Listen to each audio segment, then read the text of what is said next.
How can we stand by as an institution, entrusted with our protection, becomes the very architect of injustice?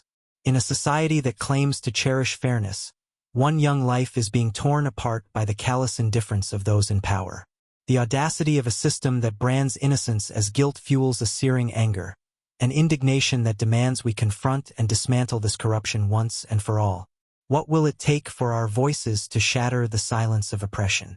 Amara Brooks was a beacon of promise in the bustling city of Eastbridge, a city known for its vibrant neighborhoods and deep-rooted history of resilience against adversity. At 18, Amara had already proven herself academically and socially. Just a few days before her highly anticipated acceptance into Kingsley University, a prestigious institution that symbolized hope and opportunity, she had also secured an internship with the National Intelligence Service, NIS, a coveted program designed for exceptionally gifted young minds. This internship wasn't merely a resume booster.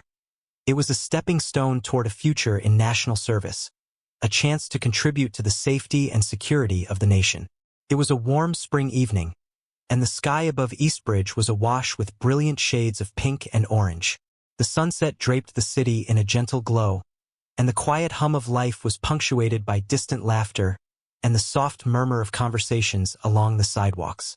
Earlier that day, Amara had attended an emergency meeting of the school's debate club at Fairview High, a discussion that had left her both invigorated and exhausted from the relentless pursuit of excellence. After the meeting, she had boarded the familiar number 12 bus, her backpack heavy with textbooks, notebooks filled with scribbled debate points, and a hidden compartment securely housing her NIS internship badge. The badge was small, embossed with the emblem of the National Intelligence Service, a symbol of trust and authority that now dangled discreetly from her bag. Amara's thoughts were a mixture of excitement and determination as she gazed out the window, dreaming of a future where her talents would make a real difference. As the bus wound its way through the city's busy streets, Amara's mind wandered to the upcoming celebration with her family. She had planned to meet her mother later that evening, share the joy of her accomplishments, and perhaps even savor a moment of peace before the next chapter of her life began. Little did she know that the quiet comfort of her routine was about to shatter. Stepping off the bus near her usual stop in a neighborhood known for its weathered brick buildings and uneven sidewalks, Amara began her familiar walk home. The route was one she'd taken countless times, each step reinforcing her connection to the community that had nurtured her growth. But tonight, something felt off. A low, persistent hum of tension seemed to lurk in the air, and the gentle cadence of the evening was abruptly broken by the blaring of sirens. Turning a corner near a rundown convenience store, Amara's heart skipped a beat. In an instant, the street was transformed by the piercing flash of red and blue lights. 3 police cruisers had converged in a tight formation, their lights dancing erratically over the cracked pavement and graffiti-stained walls. The sudden commotion drew her gaze, and for a moment, time seemed to slow down. Before Amara could make sense of what was happening, a firm, commanding voice sliced through the night air. "Stop right there!" The shout was accompanied by a sharp crackle over a megaphone that sent a shiver down her spine. Frozen in place, she hesitated, unsure whether to flee or stand her ground. Instantly, a pair of officers, their expressions stern and unyielding, advanced toward her. "Hey, you, in the hoodie, hands up!" barked the taller officer, his voice echoing off the nearby buildings. The world around her became a blur of flashing lights and rapid footsteps. Amara's heart hammered against her ribcage as she raised her hands slowly, each movement laden with a mix of fear and confusion. She tried to speak, her voice barely a whisper. "I'm just on my way home. I'm not doing anything wrong." The officers, their faces masked by suspicion, showed no sign of listening. One of them, a man with a rigid jawline and cold eyes, Officer Daniels, stepped forward, his gaze fixated on her. "We're looking for a suspect matching your description in connection with a robbery earlier today," he declared, his tone devoid of empathy. Amara's mind raced. How could they think she had any involvement in a robbery when she had been in class all day? Desperation welled up inside her. She reached into her bag, thinking that perhaps her NIS internship badge would be the key to proving her innocence. The badge, a small token of her hard-earned opportunity, shimmered faintly in the dim light as she held it out, hoping that its significance would speak louder than her trembling words. But instead of offering reassurance, Officer Daniels snatched the badge roughly from her grasp. "What is this?" he sneered, scrutinizing the emblem as if it were a piece of contraband. "This looks like a fake," he muttered, the words slicing through Amara's already fragile hope. The accusation hit her like a tidal wave. In that single moment, her dreams of academic triumph and a promising future in national service were threatened by an overwhelming injustice. "No, it's real," she pleaded softly, her voice cracking under the weight of her terror. I'm enrolled in the NIS internship program." But her words were lost in the cacophony of commands and the rapid, unyielding motions of the officers. Officer Daniels' partner, Officer Reyes, joined in with a curt nod, and together they decisively cuffed her wrists, their grip uncomfortably tight. Amara's mind spun as she was shoved roughly into the back of a squad car. The cold, metallic interior of the vehicle was a stark contrast to the fading warmth of the evening. As the doors slammed shut, the sound resonated like the closing of a coffin. In that instant, the world outside the flashing lights seemed to recede, leaving her isolated in a whirlwind of humiliation, fear, and disbelief. Inside the car, every second stretched out painfully. Amara's thoughts were a chaotic mix of regret and sorrow, memories of her family's love, the pride of her achievements, and the dreams that suddenly appeared so fragile and distant. The muffled conversations of the officers did little to soothe her anxiety. Instead, they reinforced the sense of betrayal by those sworn to protect. With each jolt of the vehicle, her pulse raced louder, echoing the feeling that her very future was hanging in the balance. The ride to the station was a blur. Amara's eyes stung with tears that refused to be held back, and her mind replayed the events over and over. The flash of lights, the harsh commands, the crushing disbelief that her identity had been twisted into something criminal. The badge, once a proud emblem of her potential, now felt like a cruel reminder of the misunderstanding that had upended her life in a matter of minutes. Upon arrival at the station, Amara was processed with a clinical detachment that stripped her of any remaining dignity. The sterile, fluorescent-lit corridors and the cold efficiency of the officers compounded her sense of isolation. She was separated from any comforting presence, left alone with the echoes of her own thoughts and the stark reality that she was now a suspect in a crime she had not committed. As she sat on a cold metal bench in a stark holding cell, the raw intensity of her emotions surged forth. Fear, anger, sadness, and an overwhelming sense of injustice. Every passing moment felt like a lifetime as she wondered how something so inexplicable and cruel could have happened to her. In the depths of her despair, a small, fragile hope clung to her. The hope that the truth would eventually emerge, that someone would recognize the injustice and help set things right. In those long, agonizing hours, Amara's mind oscillated between memories of happier times.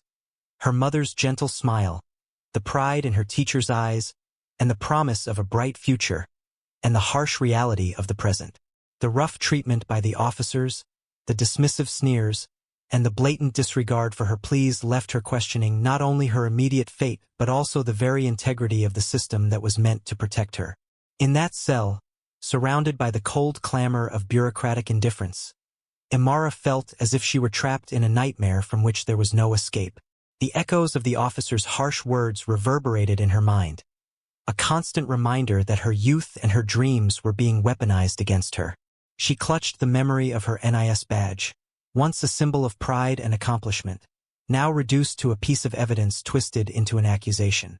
The irony was crushing. The very proof of her potential and honor was being used to paint her as a fraud. As the minutes slowly turned into hours, the overwhelming mixture of fear and indignation began to forge within her a resolute determination. Deep inside, amid the torrents of despair and humiliation, a spark of defiance ignited. Imara vowed that she would not allow this injustice to define her future. She promised herself that, no matter how deep the darkness of this moment, she would fight to reclaim her dignity and her rightful place in the world. Even in the midst of her isolation, Imara's thoughts drifted to those who believed in her, the teachers who had vouched for her character, the friends who admired her strength, and most of all, her mother, whose unwavering support had always been her guiding light. That memory was enough to stir a quiet determination within her, a promise that this false arrest would not be the end of her story. The night dragged on, and though the chill of the cell and the harsh overhead lights did little to ease her pain, Imara clung to her inner strength. The injustice she was enduring was not just a personal affront. It was a reflection of a broader, systemic failure. A failure that she knew many in her community had faced before her. The injustice was raw, painful, and all too familiar. But in that painful awareness lay the seeds of resistance.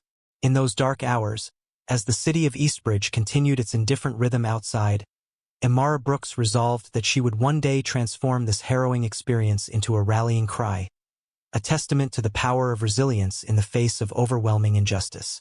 She silently vowed that if her voice, however small, could ignite change and inspire others to stand up against corruption and abuse, then even this painful moment would have served a higher purpose. What would you do if you found yourself in Imara's shoes during such an overwhelming moment of injustice? In the sterile, unforgiving light of the police station, Imara Brooks found herself thrust into a new and disorienting reality. The echo of the squad car's closing door still reverberated in her ears as she was led through a maze of cold, fluorescent-lit corridors. Each step down those narrow hallways only deepened her sense of isolation and vulnerability. Gone was the familiar warmth of Eastbridge's streets and the comforting promise of her future at Kingsley University. Instead, she was now enveloped in the harsh confines of a detention center that seemed designed to crush hope. The initial shock of her wrongful arrest had begun to wane, replaced by an acute awareness of the procedures that would determine her fate. Imara's heart pounded as she was guided into a stark interrogation room, a small, windowless space with a single metal table and 2 chairs. The chair opposite her was occupied by Detective Monroe, a seasoned investigator whose tired eyes betrayed both empathy and the burdens of years spent witnessing the darkest facets of the system. Detective Monroe's voice was gentle, yet it carried an undercurrent of urgency. "Imara, I know this must be overwhelming," he began, sliding a thin folder across the table. "I'm here to understand what happened from your perspective. We need to piece together every detail so we can challenge these charges." His tone, earnest and sincere, offered a rare moment of solace in a place devoid of kindness. Imara's throat felt constricted as she struggled to steady her breathing.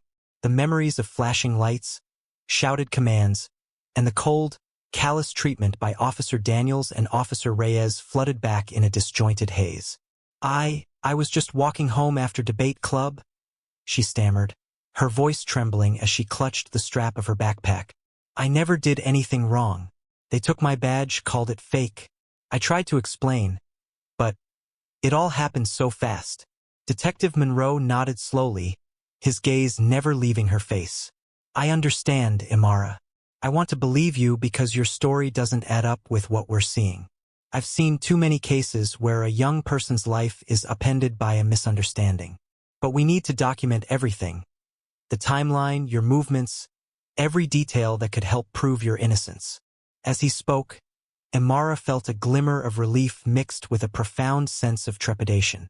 She realized that while someone was finally listening, the process ahead would demand every ounce of her strength and resolve. The hours passed in a disorienting blur as Imara recounted the events in painstaking detail. Detective Monroe's pen scratched methodically across his notepad, recording every word, every pause, every tear that threatened to spill over. The detective's questions were pointed yet compassionate, probing gently into the minutiae of her journey from Fairview High to that ill-fated bus stop near the convenience store. He asked about the exact time she boarded the bus, the route she took, and even the conversation she had with a fellow passenger, a small detail she had almost forgotten in the chaos of the moment. Between each question, Imara's mind was a storm of emotions. Fear for her future, anger at the injustice inflicted upon her, and an overwhelming sadness at the realization that the system meant to protect her had instead become the source of her torment. She recalled the fleeting glimpse of hope when she had held up her NIS internship badge, an emblem of promise and potential, and how that hope was shattered when it was dismissed as counterfeit. The irony of the situation was almost too much to bear. The very symbol of her dedication and hard work had become the instrument of her humiliation. After what felt like an eternity of questioning, Detective Monroe leaned back in his chair and offered a quiet word of encouragement. "You've done well, Imara. I believe your account. We'll be verifying every piece of your story, from the school attendance logs to the bus route records. I want you to know that I'm going to do everything in my power to ensure that the truth comes out." His assurance was a fragile lifeline in the midst of the chaos, and for a moment, Imara allowed herself to believe that justice might still prevail. Yet, as the interrogation concluded, a cold reality settled over her once again. She was escorted back to a holding cell, a cramped, barren space with barred windows that offered only a glimpse of a rain-soaked courtyard beyond. The cell's concrete walls seemed to close in on her, amplifying the loneliness that gnawed at her spirit. In that dark hour, the minutes stretched on interminably as she wrestled with her inner demons. Every passing second was a reminder of the injustice, a relentless echo of the disbelief and fear that had seized her during that fateful night. In the solitude of the cell, Imara's thoughts wandered to her family. She remembered the gentle reassurance in her mother's eyes and the quiet pride that had shone in her teachers' faces. Those memories were both a comfort and a source of anguish, each recollection a poignant reminder of what was now at risk. Desperate for a connection to the world outside, she clutched her phone tightly, awaiting the next call from her mother, who had been frantically trying to understand the unfolding nightmare. When the phone finally rang, its shrill tone was both a relief and a trigger for renewed anxiety. With shaking fingers, Imara answered, her voice barely above a whisper. "Mom, it's me," she said. Her mother's voice, warm yet laced with worry, provided a fleeting sense of normalcy. "Imara, I'm here. I'm calling the lawyer. I want to help you. Just hold on, sweetheart." Those few words, spoken with an unwavering tenderness, bolstered her resolve even as tears threatened to overwhelm her. In the following days, the relentless rhythm of the legal process began to take its toll. Imara was moved from one holding cell to another, each transfer marked by the sterile efficiency of a system that viewed her not as a person but as a case file. The relentless procedures, the fingerprinting, the photographic documentation, the endless waiting, dissolved the remnants of her youthful optimism into a weary resignation. Yet, amidst the despair, there remained an ember of defiance that refused to be extinguished. Her lawyer, Mr. Franklin, arrived on the scene, a middle-aged man with kind eyes and a calm demeanor that contrasted sharply with the chaos around them. In a brief, hushed conversation in the corridors of the detention center, he reassured her that her alibi would soon be corroborated. "We have witnesses from your school, attendance logs, even the bus pass records," he whispered, his tone imbued with quiet determination. "The evidence is on your side, Imara. We're going to fight this, every step of the way." His words, though measured, lit a spark of hope within her battered soul. That evening, after an exhausting day of legal procedures and repeated interrogations, Imara was granted a brief reprieve, a moment in the visiting room where she could finally see her mother. The room was a modest, sparse space, its single table laden with the weight of unspoken fears and desperate hopes. Her mother's eyes brimmed with both relief and sorrow as they met. "I'm so sorry you're going through this," her mother murmured, reaching out to gently hold her hand. In that small gesture lay a reservoir of unconditional love, a silent promise that she would stand by Imara no matter the cost. During the visit, Mr. Franklin provided her mother with an update, detailing the ongoing investigation and the plan to challenge the police's narrative. The gravity of the situation was evident in every word, yet there was also a resolute belief that truth and justice would eventually prevail. Outside the confines of that cold room, the world continued to churn relentlessly. News of Imara's arrest had begun to leak into the public sphere, stirring whispers of outrage and suspicion among the citizens of Eastbridge. Local activists and community leaders, familiar with the struggles faced by young people in marginalized communities, were beginning to take notice, their murmurs of solidarity hinting at a broader movement for change. As dusk settled over the city once more, Imara found herself alone in her cell, the silence punctuated only by the distant hum of machinery and the occasional clatter of keys. The darkness was not just physical, it was the darkness of uncertainty, the suffocating weight of a system that had turned its back on her. Yet, amid the desolation, her mind replayed Detective Monroe's words and Mr. Franklin's steadfast reassurance. Slowly, a determination began to crystallize within her, a resolve to not only prove her innocence, but also to expose the deep-seated flaws of a system that seemed so quick to condemn without understanding. In that solitary confinement, Imara began to document her experiences in a worn notebook, a secret act of defiance. With each carefully written line, she poured out her raw emotions. The fear that paralyzed her, the anger that simmered beneath the surface, and the hope that somehow, someday, justice would be served. Every word was a testament to her resilience, a silent promise to herself that she would never let this ordeal define her future. Outside the walls of the detention center, the city of Eastbridge was awakening to the murmur of dissent. Social media buzzed with the hashtag #InnocentImara. As local citizens, journalists, and activists rallied behind her cause, the narrative was shifting. What was initially dismissed as an unfortunate mistake was now being scrutinized as a systemic failure. Imara's plight had struck a nerve, a stark reminder that even the brightest among them could be ensnared by the machinery of injustice.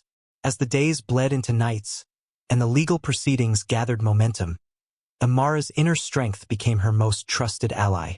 Despite the relentless barrage of interrogations, the coldness of institutional routines, and the ever-present fear of an uncertain future, she held tightly to the belief that truth would ultimately shine through. In the darkest hours of that long ordeal, she dared to dream of a future where her voice, and the voices of so many others, would be heard, respected, and vindicated. What do you think is the most important quality one needs to hold onto in the face of overwhelming injustice? The courtroom buzzed with a charged mix of anticipation and skepticism as Imara Brooks prepared to face the next chapter of her ordeal. Following the grim hours of interrogation and isolation, her case was finally moving to the preliminary hearing, a moment that held the promise of both vindication and further challenges. The sterile corridors of the Eastbridge Municipal Court, lined with muted colors and stern portraits of justice past, now served as the battleground where truth and injustice would be weighed against each other. Imara sat at a long wooden table in the courtroom's defense section, her hands trembling slightly despite her best efforts to appear composed. Her lawyer, Mr. Franklin, a steady and thoughtful advocate with a reputation for fighting for the underdog, sat by her side. He had spent countless hours poring over the evidence. School attendance records, bus route logs, and testimonies from teachers and fellow students who knew Imara's character and whereabouts on that fateful evening. Every piece of evidence was a lifeline to her innocence, and a challenge to the prosecution's narrative. On the other side, the prosecution painted a starkly different picture. Their case rested heavily on the dubious testimony of a single eyewitness, whose account of Imara's presence near a local convenience store had been riddled with inconsistencies. The witness, a middle-aged man with a nervous demeanor, had been offered a position of credibility that seemed at odds with the shaky details of his recollection. As he took the stand, his voice wavered under cross-examination, and the contradictions in his testimony began to unravel the prosecution's case like threads pulled from a frayed tapestry. The judge, a seasoned woman with a reputation for impartiality and a keen sense for hidden truths, listened intently as both sides presented their arguments. Mr. Franklin methodically laid out the timeline of Imara's day, citing precise details from bus schedules and school records. Miss Brooks was seen boarding the 12 bus at exactly 4:15 p.m. and remained under the watchful eye of her teachers until dismissal, he explained, his tone both measured and resolute. There is no conceivable way she could have been at the scene of a robbery occurring just blocks away. Outside the courthouse, news of the trial had sparked a groundswell of public interest. The hashtag #InnocentImara trended on social media, and community leaders rallied behind her cause. Local activists organized vigils and peaceful demonstrations, their voices demanding accountability and a reevaluation of systemic practices that had led to her wrongful arrest. The public outcry added an undercurrent of urgency to the proceedings, a reminder that this trial was not just about one young woman, but about the integrity of a system meant to protect every citizen. As Mr. Franklin continued his cross-examination of the prosecution's key eyewitness, the tension in the room was palpable. The witness's earlier confident assertions crumbled when confronted with evidence that placed him elsewhere at the time of the alleged incident. "You stated that you saw Ms. Brooks fleeing the store immediately after the alarm sounded," Mr. Franklin pressed.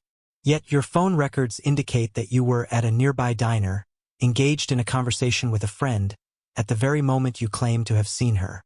Can you explain this discrepancy?" The witness faltered.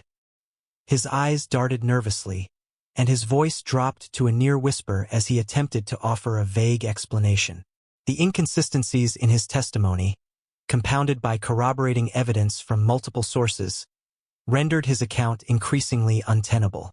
With every question, Mr. Franklin chipped away at the prosecution's argument, shifting the courtroom's mood from one of anticipation to that of a collective exhale, a tentative hope that justice might indeed prevail. In a poignant moment during the hearing, Mr. Franklin introduced a set of security camera logs from a nearby establishment that, although not directly capturing the incident, corroborated Amara's timeline.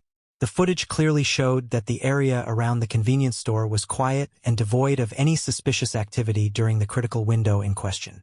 The judge's eyes narrowed as she reviewed the documents, clearly weighing the evidence with the gravity it deserved.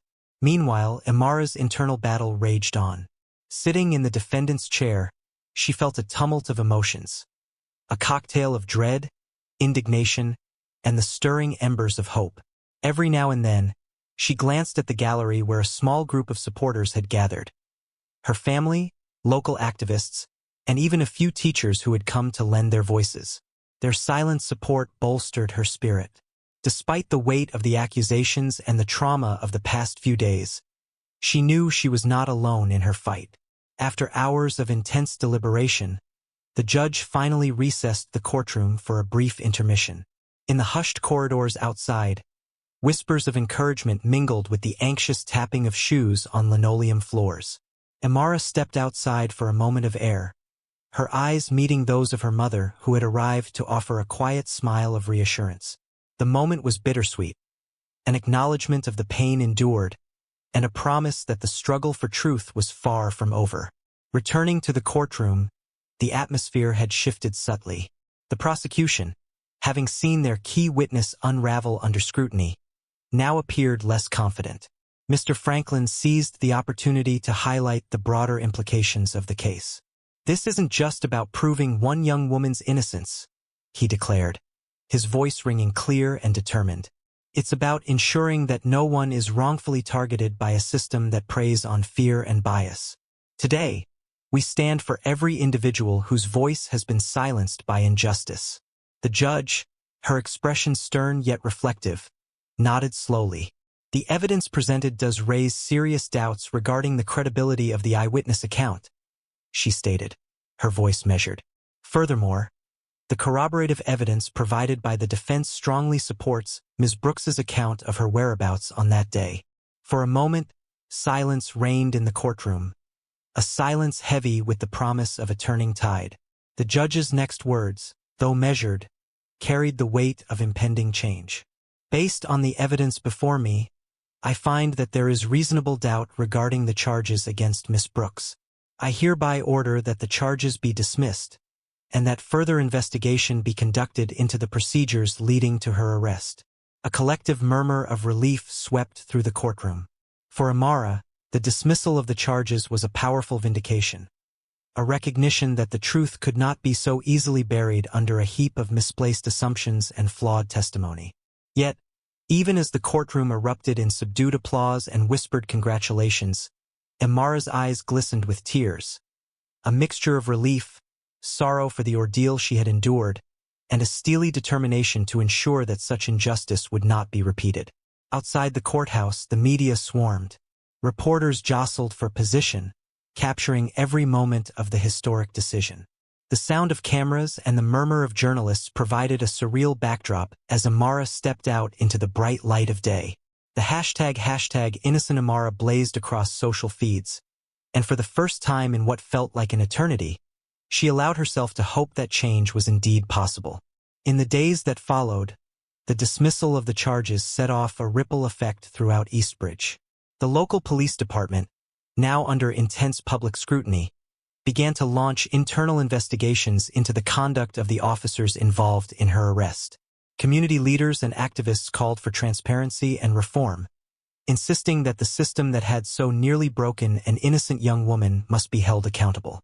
Town hall meetings were organized, and voices that had long been silenced began to demand justice and systemic change. Despite the triumph in court, Imara knew that her battle was far from over. The emotional scars of those dark hours would linger, and the broader fight against systemic injustice would require ongoing vigilance and perseverance. In a quiet moment at home, as she sat with her mother and Mr. Franklin reviewing the next steps, she reflected on the journey so far. The trial had not only cleared her name, it had ignited a movement. She had become a symbol of resistance, a beacon of hope for those who had suffered in silence.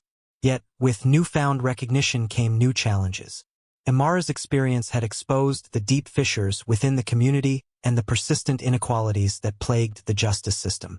In private, she wrestled with the realization that her ordeal was both an individual tragedy and a clarion call for collective action. Determined to use her voice to drive change, she began reaching out to local advocacy groups, sharing her story in hopes of inspiring others to stand up against injustice. Her journey, once marked by isolation and despair, was now a rallying cry, a call to arms for every citizen who believed in fairness, transparency, and the unyielding pursuit of truth. As the movement gained momentum, Imara found solace and strength in the solidarity of her supporters. The community, galvanized by her courage, organized forums and workshops to address issues of police misconduct, systemic bias, and the need for comprehensive reform. Her story was no longer confined to court records or news headlines. It had transcended into a movement that sought to rewrite the narrative for countless others. In the midst of this transformative period, Imara also grappled with the personal toll of her experience. Late at night, when the world was quiet and the weight of the past few weeks settled in, she would often revisit the memories of that terrifying evening. The flashes of red and blue lights, the stern faces of the officers, and the moment when her cherished NIS badge was snatched from her hand played like a relentless loop in her mind. But alongside these painful recollections was an emerging sense of purpose. She had learned that the path to true justice was arduous, but it was a journey worth taking, not just for herself, but for every person who had ever been cast aside by an indifferent system. Standing at the crossroads of pain and hope, Imara resolved that she would use her experience as a catalyst for change. With the support of her family, legal counsel, and an increasingly vocal community, she began to craft plans for future initiatives aimed at reforming local law enforcement practices. The dismissal of the charges was a victory, but it was also a reminder that the fight against injustice was an ongoing battle, a battle that demanded courage, resilience, and an unyielding commitment to the truth. How do you think communities can work together to ensure that moments like these lead to lasting change? In the weeks following the courtroom victory, the city of Eastbridge was buzzing with both relief and determination. Although the charges against Imara Brooks had been dismissed, the echoes of injustice still reverberated through her heart and across the community. For Imara, the dismissal was not an end but the beginning of a much larger struggle. A battle to expose corruption, demand accountability, and reform a system that had nearly crushed her spirit. The first rays of dawn broke over Eastbridge as Imara stepped out of the courthouse with her family and Mr. Franklin by her side. The crowd gathered outside, a mix of local activists, supporters, and curious onlookers, greeted her with cheers and supportive shouts. Flashbulbs popped, and microphones were thrust toward her. But amidst the clamor, she could feel an underlying current of solidarity. It was clear that her trial had ignited something far bigger than a personal vindication.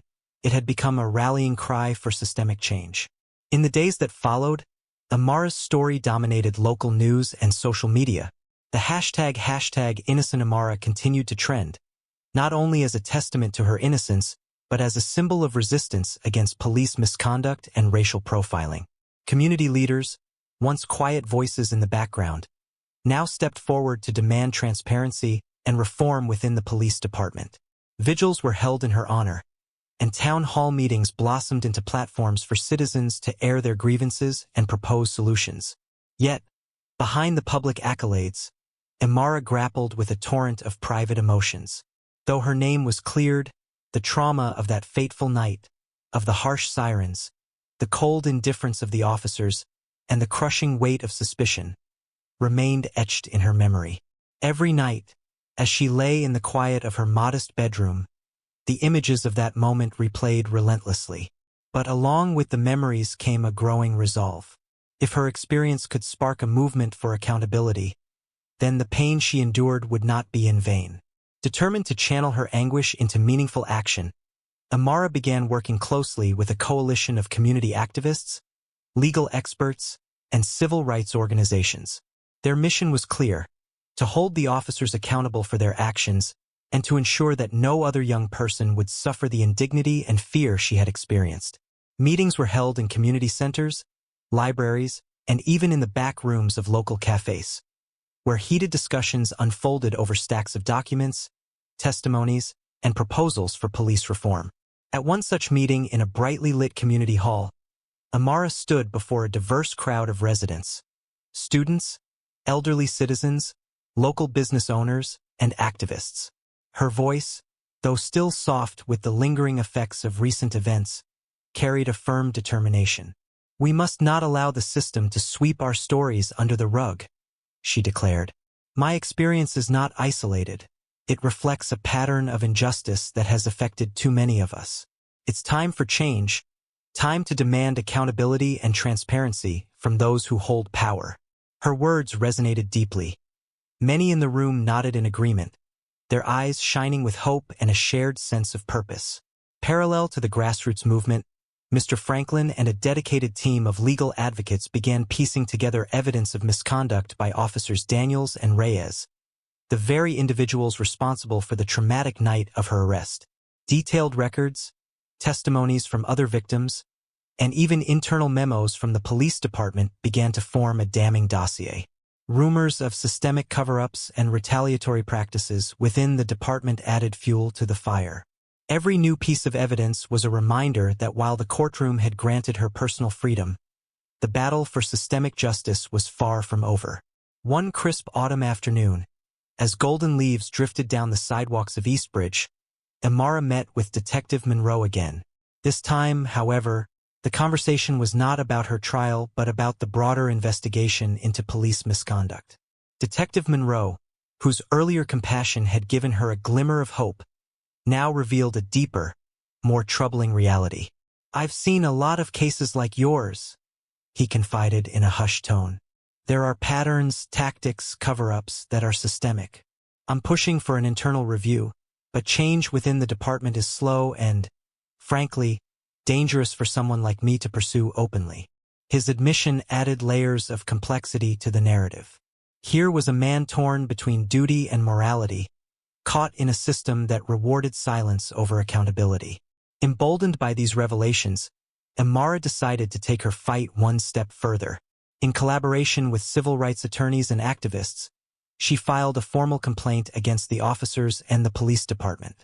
The legal process was grueling, requiring her to relive the painful moments of that night again and again through depositions and testimonies. Yet each recounting, though excruciating, reinforced her commitment. "Every detail matters," she would say, as she carefully noted down dates, times, and the smallest inconsistencies in the official reports. "If we can expose the truth, we can dismantle the system that allowed this to happen." Amid the legal battles and public demonstrations, Imara also began to rebuild her personal life. The support of her mother, who remained her unwavering pillar of strength, and her friends from school and the local community, helped her find moments of joy even in the midst of turmoil. She returned to Kingsley University for a series of guest lectures on civil rights and social justice, where she spoke candidly about her ordeal.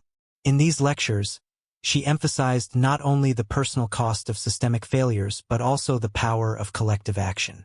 Our voices, when united, can be a force that topples even the most entrenched systems, she proclaimed, her eyes alight with a fierce passion. As the movement grew, so did the pressure on the Eastbridge Police Department. The mayor, once a reluctant participant, was now forced to address the mounting public outcry. A series of public hearings were convened, and the department's leadership was put under intense scrutiny. New oversight measures were proposed, including independent investigations into police misconduct, mandatory bias training, and the establishment of civilian review boards with the authority to sanction officers. In a dramatic televised town hall meeting, a prominent community leader declared, "This is our moment to reclaim justice. We will not be intimidated by institutions that thrive on secrecy and impunity." The momentum was palpable. Protest marches filled the streets of Eastbridge, with banners calling for justice, reform, and accountability. Imara, though still a symbol of resilience, remained humble amid the acclaim. "I'm not a hero," she told a local reporter during one of the marches. "I'm just someone who refused to let injustice silence my truth. This isn't about me. It's about all of us who believe that every individual deserves to be treated with dignity and respect." Despite the public triumphs, the path forward was fraught with uncertainty and danger. The legal battles continued to unfold, and there were moments when the weight of responsibility nearly overwhelmed her. Late at night, when the city was silent and the memories of that fateful arrest crept back in, Imara would sometimes question if the struggle was too great.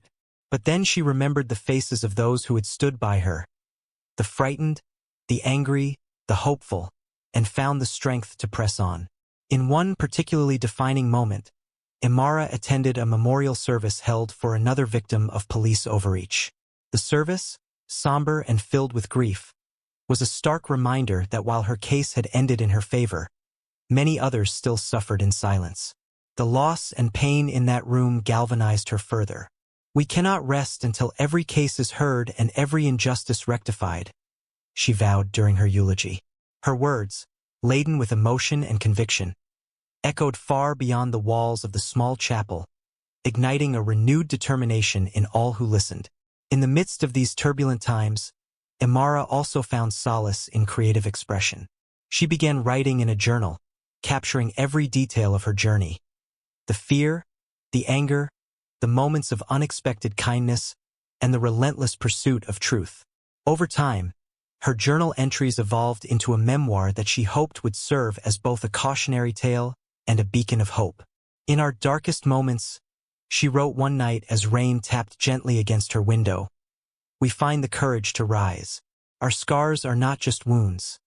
They are the ink with which we write our stories of resilience." As the movement for police reform continued to gain traction, new alliances were forged. Media outlets, once dismissive, now sought out her story, and influential figures from across the nation expressed their support. The case of Officers Daniels and Reyes, once shrouded in bureaucratic indifference, was now under the microscope. Independent investigations were launched, and the once quiet corridors of the Eastbridge Police Department began to buzz with whispers of accountability. In a symbolic moment that would later be remembered as a turning point, the police chief was compelled to issue a formal apology for the mishandling of Imara's arrest. Though many viewed the apology as a small gesture in the face of systemic wrongdoing, it represented a crack in the armor of an institution that had long been immune to public criticism.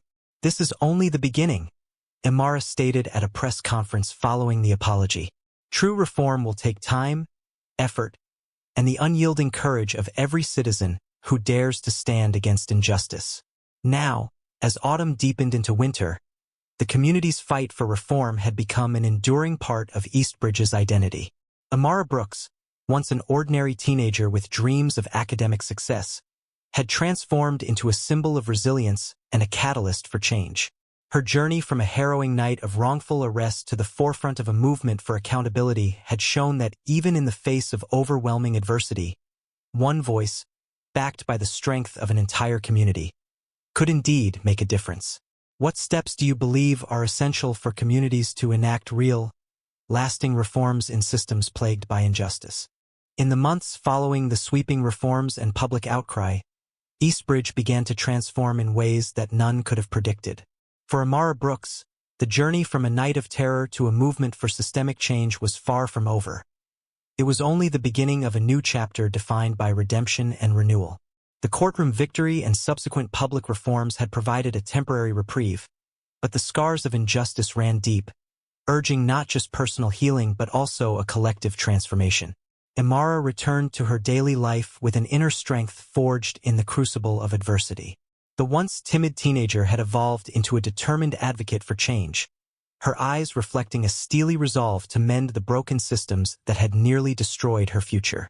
Back at Kingsley University, where she had once seen education as a pathway to success, Amara now saw her studies as a tool to further understand and combat the social inequities that plagued communities like Eastbridge. Her days were filled with lectures, late-night study sessions, and impassioned discussions in classrooms that buzzed with debates on civil rights and social justice. Her academic journey, enriched by first-hand experience, took on a new dimension.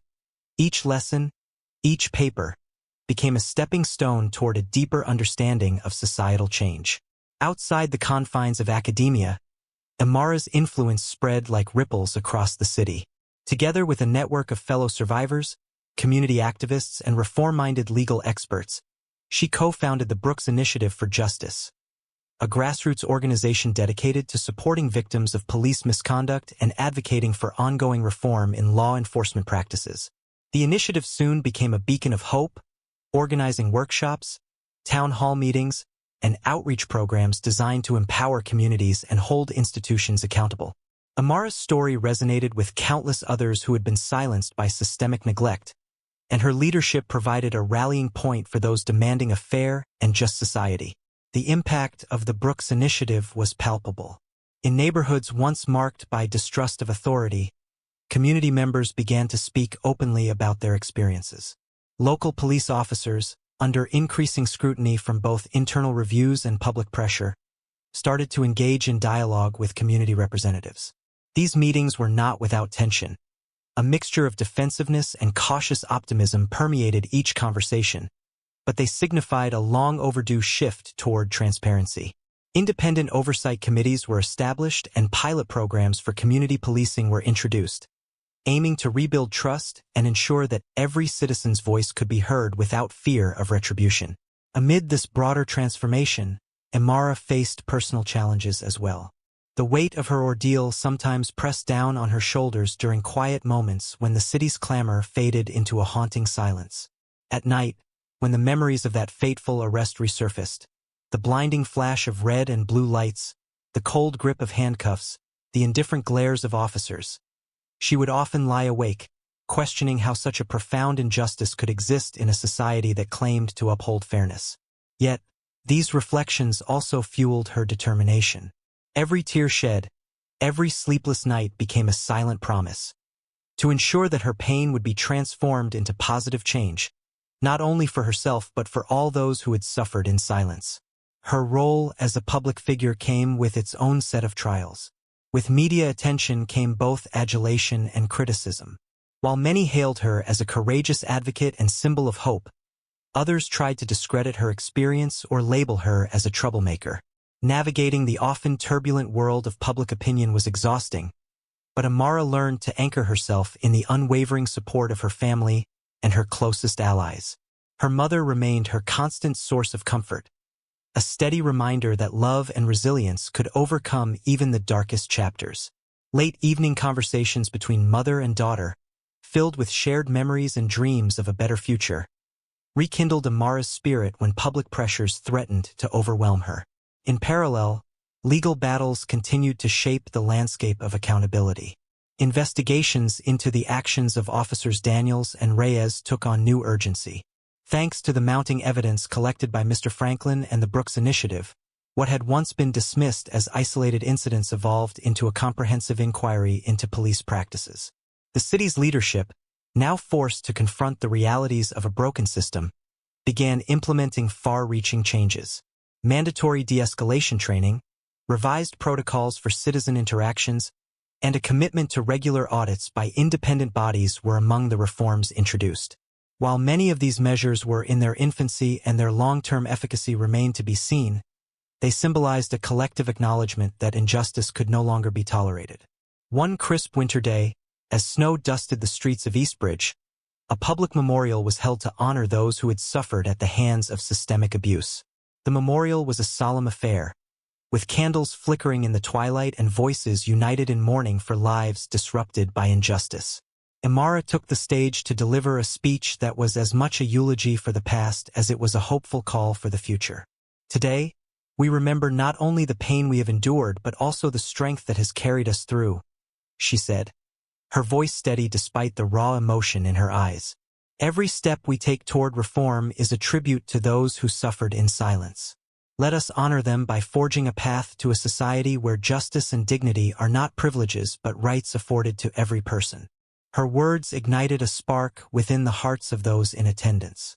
Across the city, community centers, schools, and local government offices began to open their doors to candid discussions about racial profiling, police accountability, and the urgent need for systemic change. These dialogues, though fraught with tension at times, paved the way for innovative solutions and a more inclusive vision for Eastbridge. Collaborative projects emerged, initiatives to reform the local justice system, mentorship programs for at-risk youth, and even art installations that celebrated the resilience of a community that refused to be defined by its scars. For Imara, the journey of redemption was both public and deeply personal. Amid the hustle of reform meetings and press conferences, she found moments to reflect quietly in her journal. With each entry, she recounted not only the pain and betrayal of the past, but also the glimmers of hope that lit her way forward. In one entry, she wrote, "I have learned that redemption is not the erasure of scars, but the courage to display them as badges of honor. Each mark tells a story of survival, of resistance, and ultimately of transformation."